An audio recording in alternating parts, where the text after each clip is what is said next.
You are listening to the Intelligent Racer Podcast, where we look to educate and entertain the endurance racing community through discussions with racing professionals and elite age groupers. In today's episode, I speak with Andrew Johnston. He's a former professional cyclist turned triathlete and personal trainer. He was diagnosed with leukemia and became the first person to ever finish Kona after beating the disease. We talk about his journey, and he shares many training tips. I hope you enjoy. Andrew, welcome to the podcast. How are you doing today? Great to be here, Ad. I'm doing very well. Kind of high level, talk through kind of your athletic journey. Yeah, I discovered the bike in 91, was that sophomore year in college, and then got invited to the Olympic Training Center in 92.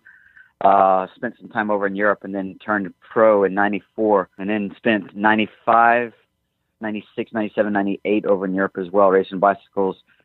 Came home from my wife to get her master's, and my goal was never to be a European professional cyclist so much as get my ass handed to me over in Europe and then come back to the States and be a pretty decent domestic pro. But in one of my first races back, we had lapped the field, but unfortunately was then involved in a crash, and that was concussion number 3, and the doctors and family and everybody said, okay, that's it. You're done. On your new job. And eventually I did that via the personal training industry. Right. And then how did you get into triathlons after that? Well, after, 2 years of sitting on my butt, putting on a pot belly or whatever, I was like, yeah, this is not working for me. So I eventually said, I'm going to do triathlon. And the funny thing is it's either going to be triathlon, bodybuilding, or mountain bike racing. And I'm too short for bodybuilding. I'm 5'4", so 5'4", height and 5'4" width doesn't really look all that great. Yeah. So I went to a mountain bike race. I was looking for it. I couldn't find it. And so I called a buddy of mine who I was coaching for triathlon and said, tell me where your triathlon is. I'm showing up. And I showed up, and I think I was 4th that day. And then ever since I had the bug and was hooked, and I was like, that's it. I'm a triathlete now. Cool. So let's talk a little bit about kind of that transition into triathlon. I mean, you have that deep cycling background, but I often hear people say that, professional cycling and professional triathlon or amateur triathlon is just two different sports, totally different in terms of training, in terms of tactics, in terms of strategy. I mean, how was that transition for you? I mean, were you trying to still approach it like a professional cyclist or kind of modify it? And just so people understand, what are some of the differences from a training perspective? Right. Well, I mean, the demands of triathlon are dramatically different, obviously, outside of even swim and bike, I should say swim and run, is you're trying for more of a steady state. The person who's going to have a more even profile, is going to definitely be going faster, whereas the cycling is stop, go, stop, go, stop, go, where you're going, 110% anaerobic stuff, and that's just not happening in general in triathlon, especially at the ultra endurance events like Ironman and the like. So, to me, Ironman is won and lost in the head. Actually, I think all endurance sports are. And I felt like I had a good head start because some of the pro races I was doing were, 6-7 hours. So jumping to triathlon when you're doing maybe 9 or 10, that's not really that big of a jump. The key for me was trying to learn how to run without destroying myself, because I had the heart and lungs of a professional cyclist, but the orthopedic integrity of a kindergartner, Yeah. And I got hurt my first year. I mean, I was training for Ironman, which is probably pretty stupid the first year, and got shin splints and all that other kind of stuff. And that's kind of how I got into the world of personal training, to try to rehab myself. Right. And so, from a personal training perspective, if someone comes to you and is like, hey, I want to go do an Ironman, so let's say similar background to you, athlete, but not a deep running or even, we'll ignore swimming for a second. But, from that perspective, because running is so, obviously has a lot of impact and you need to ramp up slowly. I mean, what would be your advice for that person? Yeah, exactly. Crawl before you walk, before you run, honestly. Let's fill in the voids, and the holes in your development. And my first book is called Holistic Strength Training for Triathlon, but don't let the name fool you. It's really applicable to anybody. I just use analogies that were triathlon specific. But I think is a very good resource for the triathlete for sure. And one of the components of it is I follow a chain of development when working with an athlete: flexibility and stability before strength and before power. Well, triathlon is an expression of power, but if you skip, one of those periods, if you break the link, you're eventually going to break the athlete as well. So somebody might have the heart and lungs because of a cycling background, but we got to work on definitely some flexibility and stability, and then of course strength, because running requires some strength. Otherwise, you fall down because you can't control your descent into the ground. Right. Yeah. And I've heard swimmers kind of have the same sort of issue, which is they have the aerobic capacity to, I mean, amazing amounts of fitness, but they don't have that running or ability to kind of, take that pounding. So then when they get into triathlon early on, they can get injured quite easily without doing something like you prescribe.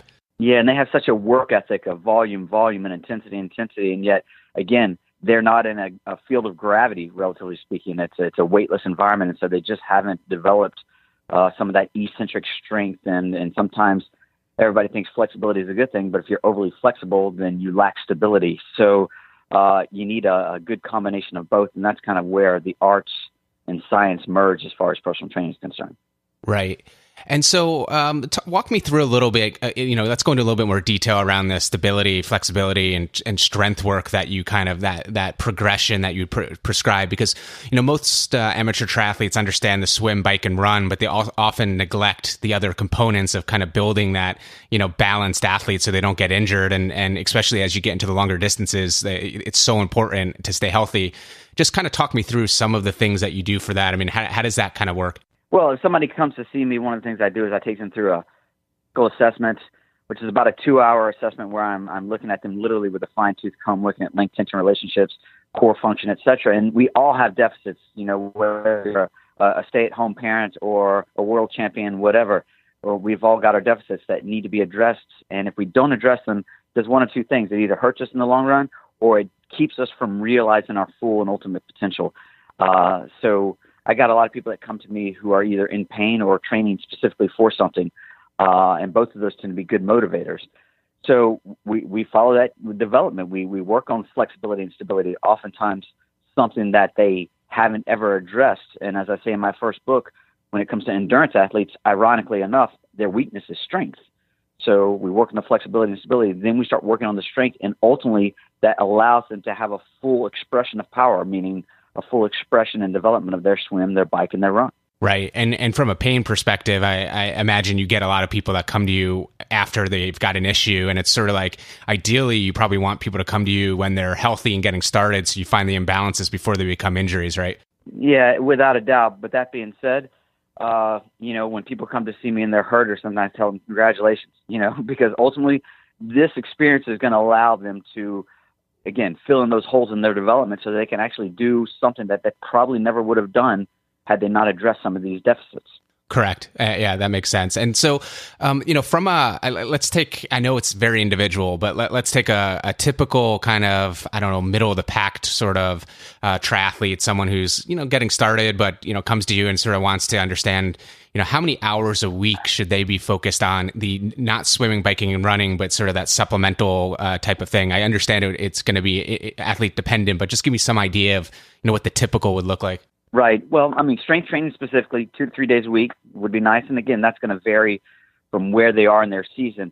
But the flexibility component really needs to be applied daily. And it's not all encompassing. You could do some stuff in 5-10 minutes, ideally. And these are things that are going to be specific to you. So you would have a prescription that addresses your length, tension, imbalances, and you do them daily. Why? Because your body's going to heal at least once every 24 hours, typically, during sleep.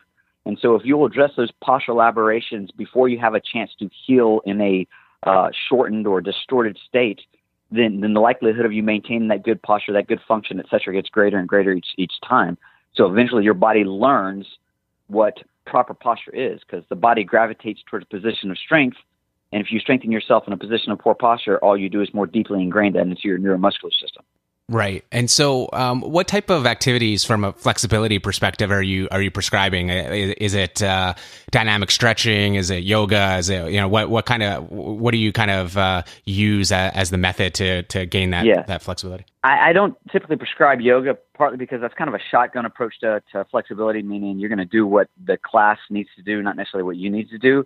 So again, I base this off my assessment, and then there's difference between pre-exercise stretching and post-exercise stretching. So basically, with pre-exercise stretching, yes, you would consider it more like a dynamic stretch, meaning I tell my clients 2-second holds, 2-second releases. The main thing I'm trying to instill in them is just don't hold the stretch, because when you hold the stretch for longer than about 2 seconds, you inhibit that muscle, which means not only you diminishing the force potential of that muscle, but those muscles are being utilized to stabilize joints, which means now they're not working to stabilize the joint when you're out there running, cycling, swimming, whatever. So something's going to pay, and usually that comes in the price of an injury.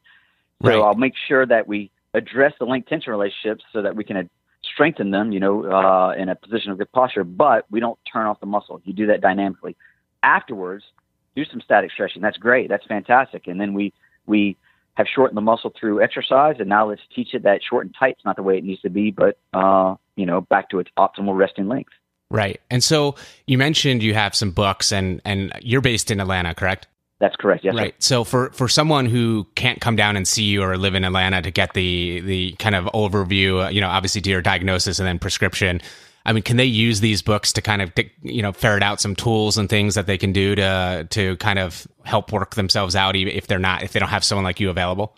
Yeah, I mean, that's exactly why I wrote the book. I mean, so honestly, when I was first authoring the book, I was tied to an IV pole because I'd just been diagnosed with leukemia, and was like, okay, great, can't do anything. I might as well start pursuing, my academic endeavors. And I devoted the book to the Leukemia Lymphoma Society, which was effectively raising money to save people like me.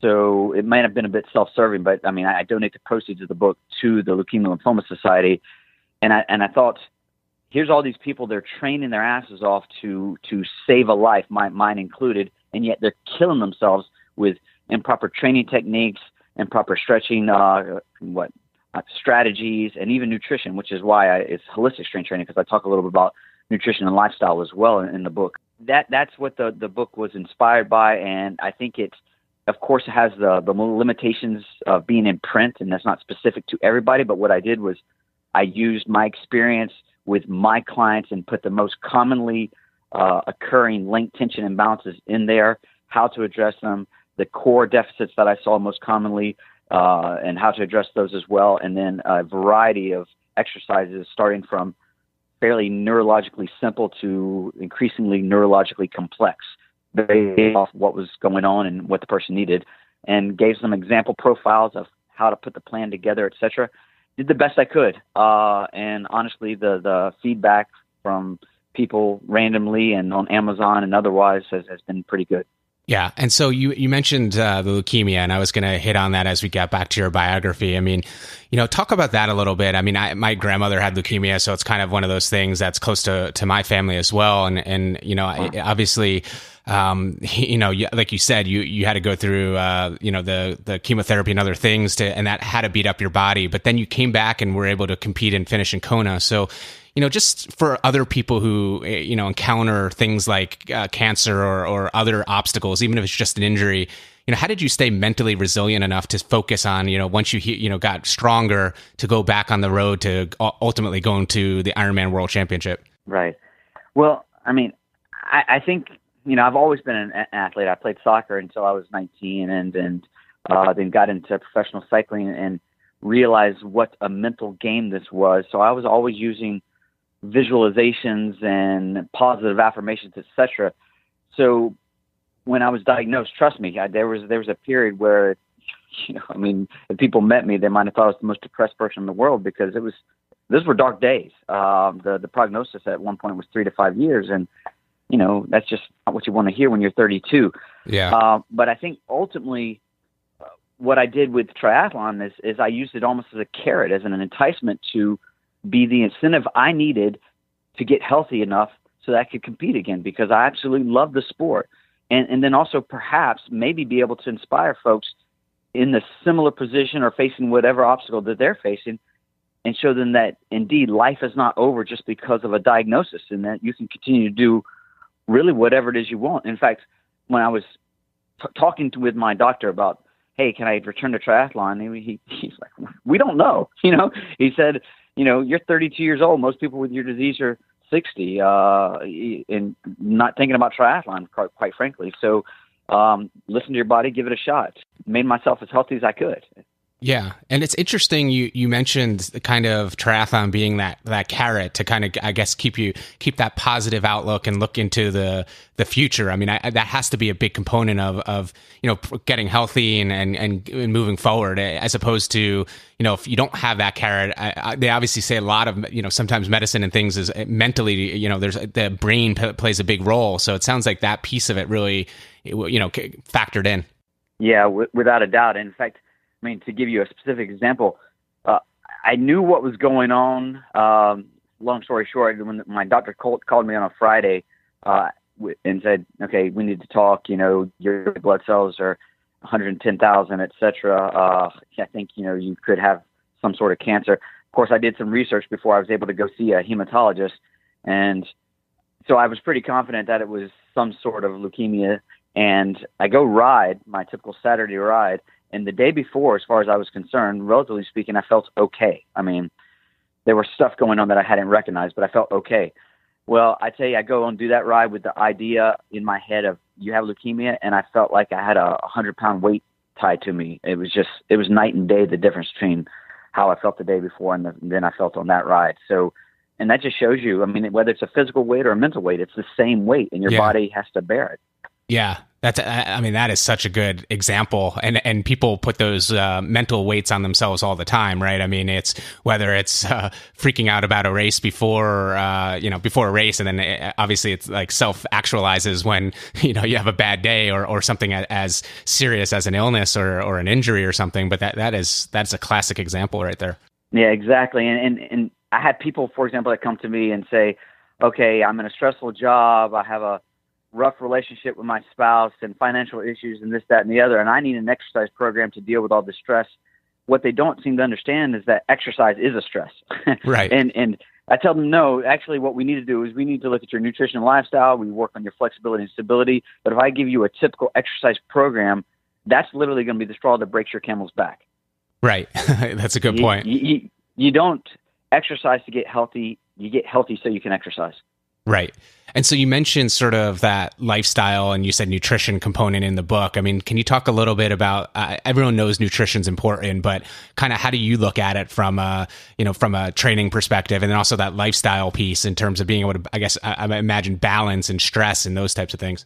Yeah. So nutrition is a huge component, and honestly, they're what I call 6 foundational principles. So you got thinking, as we've talked about already, and you got breathing, which trumps even food because you can only last a few minutes without oxygen, whereas food you can go out, for quite some time with it and survive.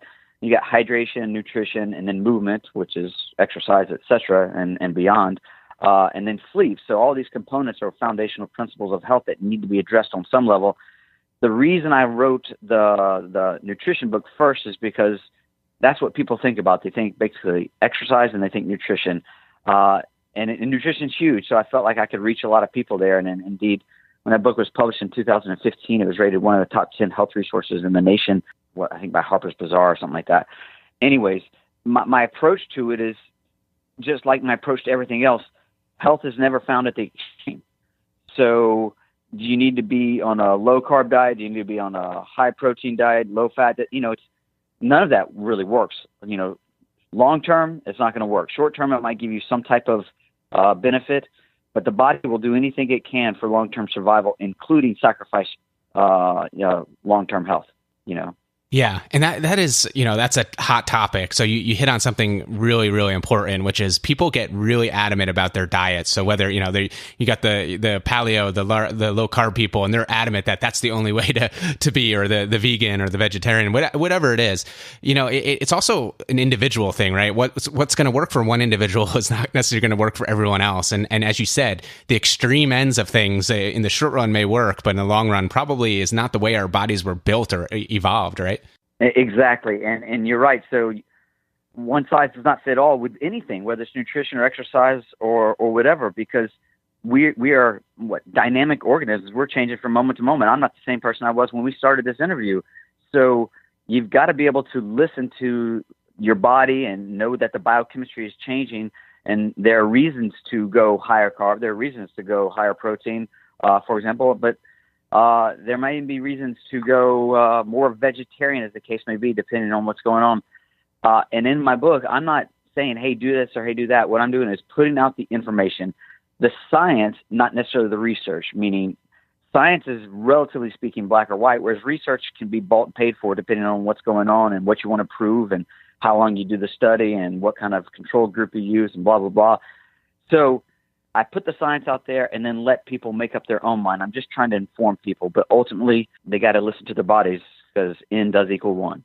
Right. And so back to sort of your path to Kona after the diagnosis of leukemia. I mean, was Kona as you were sitting there being treated and trying to use, eventually getting through sort of that depressed, stage, and you're writing the book and you're sort of thinking about the future, are you, at what point did you say, okay, I want to shoot for Kona and finish there? I mean, that is the kind of pinnacle of the Ironman distance. It's one thing to say, I'm going to go do a sprint triathlon or just get back on the bike, but you went for a big goal and accomplished it. So I'm just curious to hear about that. Yeah, well, I mean, I don't know that Kona was on my radar the first time. I can really remember going to the pool for my first swim workout after being diagnosed and thinking, all right, here I go. I'm going to go knock out whatever. And I had already done at that point, an Ironman and done fairly well in it. But I did one lap across the pool and I was toast. And I was like, all right, that's it. I'm done for the day. So my goals were a little bit less ambitious, I would say at first. But at the end of that first season of triathlon, after being diagnosed, I did a half Ironman to test myself at the ultra distance level. And I think I was third overall. So I felt like that gave me the confidence that I could actually return to Ironman, which is my love because I don't know, it's epic. There's nothing wrong with sprints, but sprints hurts. Not that Ironman doesn't. But, yeah. It's a whole different ballgame. The Ironman's, it's a more of a mental game, I would say. And I always did better in the longer races than I did the shorter races anyways.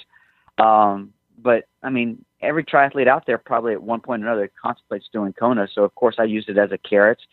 And thought it could be cool to be the first leukemia survivor to ever qualify and then, hopefully complete it. And I did that. So hopefully there's some inspiration there for some folks. Yeah, for sure. It's absolutely amazing. And I honestly, without really knowing much about you other than our conversation so far and kind of hearing about you, it's no surprise that you kind of go towards the Ironman distance. It's much more of a puzzle, right? I mean, you've got the nutrition, staying healthy, all the different pieces to it that you don't get in some of the shorter distance races. Even though, as you said, the sprint distance actually for that hour period of time would be more painful than any hour on the Ironman probably, but it's totally different sport.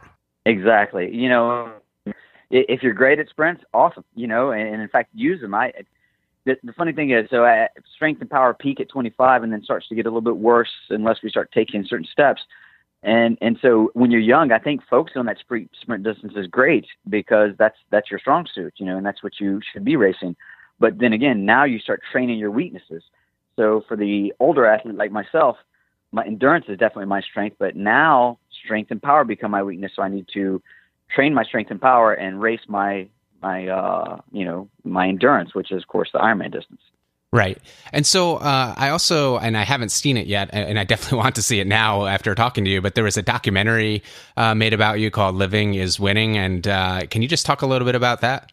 Yeah. So I was approached after qualifying for Hawaii at Ironman Coeur d'Alene by a couple of producers that wanted to do basically a documentary about my story, which at the time I was like, what do you mean my story? It's just my life. And like everybody else, we all have our own demons and hurdles. So I didn't think it was too much of a big deal. But I went ahead and said, sure. And had I known, then what I know now about how invasive that whole process is, I might not agree because my wife was pregnant at the time with our first child. And there was just a lot going on, but ultimately it was kind of cool. And during the time I was, not sure what my prognosis is still. So thinking that perhaps I would have a documentary showing my son, who may never really meet me or remember me, what his dad was like and what he did and all of those kind of stuff was kind of cool. But I don't know. I'm not a movie star or anything like that. I'm just a normal guy that somebody did a movie about.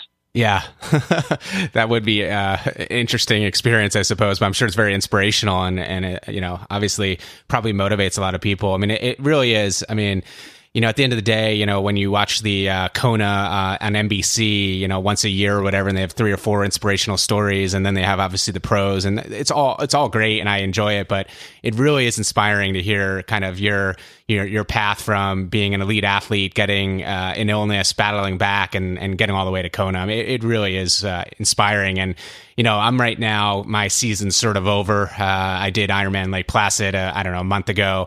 I had a bit of a back injury a couple weeks ago, just tweaked it, not a big deal, but I'm sort of in that depressed moment of like, I don't know what I want to do next season, don't know what's going to happen. And talking to you, I'm like pumped up. I'm going to go to the pool right after we talk. I think it's really inspiring. Sweet. Well, what you need to do too is get a copy of my book, and on page 155 is an exercise that I credit to allowing me to race again as far as triathlon's concerned when I blew out my in a cycling accident, of course. And the doctors told me you'll never run again, which for me at the point, already having lost my cycling career, was unacceptable. And so I devoted a whole page or 2 pages to that particular exercise. And that exercise is going to help you get back to 100%. Awesome. Yeah, I will. I'm going to go to Amazon after this and order it immediately, and definitely look into that, because it's been sort of a lingering problem for me over the years. So it's definitely something I'll look into. One of the things, on this podcast, I talk to a lot of different types of endurance athletes and coaches and different things. One thing that caught my eye, one thing that I haven't talked to anyone about is finishing the Race Across America. So you're a finisher in 2014. Can you just talk about, first of all, what that format is so people understand what the race is? And I just know, again, knowing your personality, the logistics of it is terribly complex. Me and my friend looked into trying to do it, and it was just, we gave up. It was like an engineering problem that took too much time. But, talk about that. It really is. It's a puzzle. So it's a race that starts in pretty much Oceanside, California, and when the clock says go, it never ends until you finish over in Annapolis, or you hope to finish over in Annapolis, Maryland. So as little as you can sleep, as little as you can stop is an advantage, and you're facing all kinds of conditions, with sleep deprivation probably being the hardest part for me. The second thing was probably finding decent nutrition on the road, but I did the best I could and planned ahead of time and did some things. But the one that I did, even though I still want to do the solo Race Across America, I did a group, a team event, and we raised a little over $250,000 for the Leukemia Lymphoma Society. And even though I don't think it was quite as epic as the solo, one, I'm still married, so there's the benefit there. And two, the whole idea of working together as a team add another level of complexity to the logistics of Race Across America, and actually made it a lot more fun. I've been in solo sports for the latter half of my, for the past 20, 30 years, whatever. So doing a team stuff was really, really cool. Yeah. And one of the, we didn't get too far down the road of actually going to do this. It was sort of just a couple dinners where we talked about it, but we were going to do, I think, a 4-person team, and we were debating like what would be the best structure in terms of how you would alternate between the athletes. And I'm just curious, what did you guys do? I mean, what was the strategy there in terms of how much time per biker, or was there a set time, or how did you guys approach that? Yeah, it depended. So we had a day team and a night team, and in general, it was something like 45 minutes to an hour on, and 45 minutes to, or actually, I guess you'd have about 2.5 hours off. So during the day, a 12-hour shift, you had 4 people that were just taking turns, and we were in groups of 2, and just kept leapfrogging one over the other. And, I mean, it was just a fantastic experience. There were times when we hit West Virginia, and you've got these things called the 3 bitches, is what they're called, because they're just really, really incredibly steep. And instead of going for 45 minutes at a time, we went 1 mile at a time. So we just stagger our players, our cyclists, 1 mile up the road each time, and sprint as hard as you could to that next person. The next person would take over, sprint as hard as they could to the third person, and so on. And we actually did very well because of some of the logistics that are utilized during the event. Cool. Yeah, I was curious because I know that is sort of it's an interesting part of it, and the logistics and planning and strategy factor so much into these complicated events. So it's interesting to hear about it. Yeah, and then the last day was fun for me because I spent time on both the day and the night team. I never came off the bike for the last 24 hours because at this point I knew I was going to make it, etc., and didn't have to save 2 terrible. And then also 2 people, of course, go faster than 1, so I just sit on my wheel and draft, or if I had to take a break, then I'd get sit on the person's wheel in front of me. But yeah, I did that last, I don't know what it was, 300 miles or so nonstop. It was pretty cool. Oh, wow. I can only imagine how fatigued you must have been at that point, but you also probably had the adrenaline of knowing you were close to the finish. Yeah, we could definitely smell the finish line at that point. It was cool. Very, very cool. So what's next for you? I mean, obviously you've got the personal training business and that sort of thing and helping other athletes. Or do you have any other sort of athletic goals or bucket list items that you're shooting for? Well, so I told my wife that if I could win an Ironman, I think I could walk away from the sport. And that's what I did in 2012. I won the Great Floridian. And partly got back into racing just because my son wanted me to. We were watching the Tour de France or something. He's like, "Daddy, you used to do that?" I was like, "Yeah." And he's like, "Oh man, I'd really like to see that." I was like, "Oh, done." You know. So that's kind of why I came out of a 4 or 5 year retirement for 2012. As far as what's next, I still want to do solo race across America, but I don't plan on doing that anytime soon. I've got, I think it's 5 more books still in the works right now, and my studies never seem to stop. I'm traveling all over the country to study with a couple of different mentors, and then of course my own business. And then I work for the Novo Nordisk professional cycling team, which is a team of all type 1 diabetics trying to get to the Tour de France.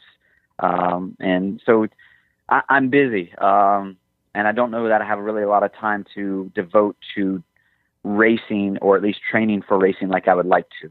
Right. So now I'm just having fun. Yeah. Well, it's a heck of a portfolio of things you're doing, and really, really interesting stuff. And what's really cool is the training and nutrition and all that stuff is like there's a lot of new science coming out and new understanding. So I'm sure it's really, really exciting place to be. Yeah, without a doubt. I mean, it's literally the cutting edge, and this is where people will have to start going. And again, I wish I knew when I was racing bicycles for a living what I know now, because I know my potential would have been a little bit more greatly realized. It might not have prevented any of the concussions, but I think it would have taken me to even a different level. And, son's drug use, which I, of course, was adamantly against for a number of different reasons. Right. And so I guess, one final question here, we're out of time, but, how do people find you? So what is your, if they want to go and get one of these kind of overviews to see where their imbalances are, or, come to Atlanta or live in Atlanta, or find out what books you have. I mean, how do they go about doing that? Well, the book's on Amazon. Spot on Nutrition, my second book, Holistic Strength Training for Triathlon, my first book. They're also on my website, triumphtraining.com. Based in Atlanta, but I do nutrition lifestyle consults with people all over the world. And I'm not joking. I've got clients in Brazil and in England and, wherever. The personal training stuff, you have to be here in Atlanta with me to do it at least. But then people come in from really all over the nation again, work with me for a few days pretty intensely, and then they go off of their own. And then we have continual feedback either via FaceTime or video consults of some level. And then, of course, if they get the luxury to come and visit me again, then they do that. So the potential's there. And, I'm just trying to get the message of health and performance out there. And I appreciate you giving me a platform to do so. Yeah. Well, this has been great. I've learned a heck of a lot, and I'll put on the, your website and your books and stuff onto my blog. So anyone who's interested in finding out more information, it will be there. Andrew, thank you so much for your time today and sharing your story and some of the tips and things you've learned along the way. Well, thank you, Adam. I really enjoyed it, and I hope you listeners did too. Thanks for listening to the Intelligent Racer podcast. For more information on this and other episodes, please visit www.intelligentracer.com. Also, be sure to check us out on social media, and please review us on your podcast directory. Join us next time for another edition of the Intelligent Racer.